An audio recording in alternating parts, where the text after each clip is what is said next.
নমস্কার। শ্রীমদ্ভগবদ্গীতা শুধু একটি ধর্মগ্রন্থ নয়, এটি আমাদের জীবনের পথ চলার এক অনন্য দিশা। খুব শীঘ্রই শুরু হতে যাচ্ছে শ্রীমদ্ভগবদ্গীতার শ্লোক ধারাবাহিক। প্রতিদিন থাকবে একটি করে শ্লোক। প্রথমে শোনা যাবে সংস্কৃত শ্লোক পাঠ, এরপর থাকবে সহজ বাংলায় তার অর্থ।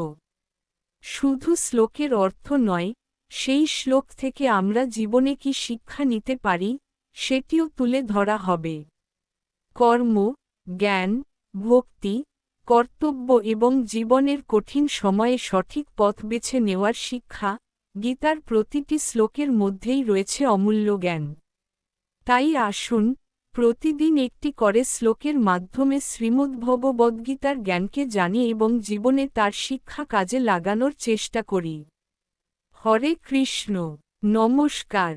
ভিডিওতে কোনো কিছু বুঝতে সমস্যা হলে কমেন্ট করুন, পরের ভিডিওতে উত্তর দেওয়া হবে।